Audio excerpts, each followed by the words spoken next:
Hi, Taetske. Hi. A question that comes up a lot in my head. Why is it so difficult to actually stay with the moment? Yes, it's a good question. Because it's such a paradox. On the one hand, we experience that it's very difficult to stay with the moment, and on the other hand, you cannot be anywhere else. Hmm. You're always in the moment. You cannot walk away from it. It's impossible. But because us human beings are so much influenced by our minds, that a lot of the time, if we say, I experience, it's more you experience your mind system than you experience the reality of the moment.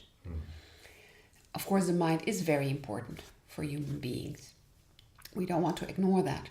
But the mind is designed to help you understand and also distinguish between several things. That means the mind needs to see a beginning and an end for things in a very practical way. If I have a watch here, we say, yeah, this is the watch and this is the air, this is the watch and this is my hand. We want to make this distinction. And even we could say this is the glass and this is the wristband. And we could also say this is a watch. So we use this ability from the mind to separate things. Things with a beginning and an end.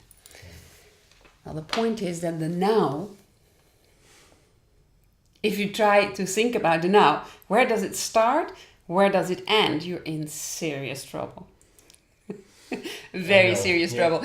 It even happens that people come to the conclusion that the now doesn't exist just because they cannot find a beginning and an end. It's very funny. Yeah. And the truth is, the moment does not have a beginning and it does not have an end.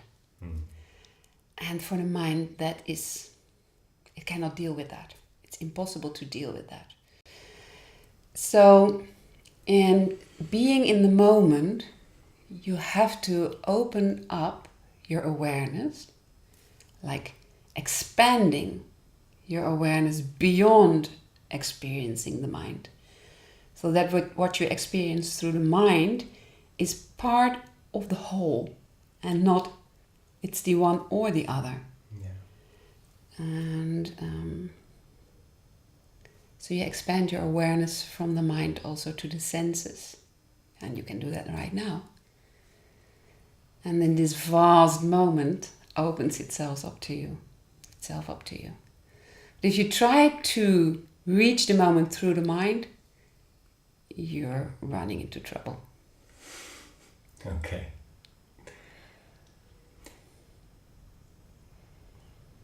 And how do we let go of that?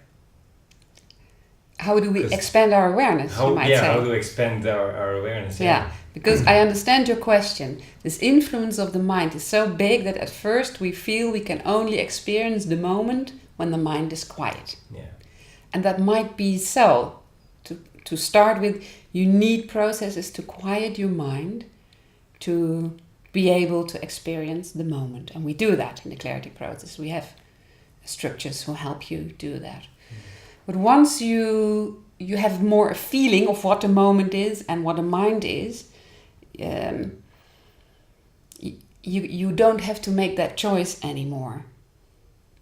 You have to expand your awareness. For that, of course, there must be a certain level of relaxation, because when the mind is worrying too much, and because worries are always in the depth of our mind connected to the worry about survival, then the energy gets pulled back to the mind again and the moment kind of vanishes. Yeah. But when there's a certain level of relaxation and a certain level of being used to being with your senses, then you don't need to have to make this choice. You can kind of awareness embraces it all. And maybe at a certain point you can even set one step further back and that you are more with being aware itself than what you are aware about. And awareness itself touches the moment, you could say, or maybe it's not separated from it.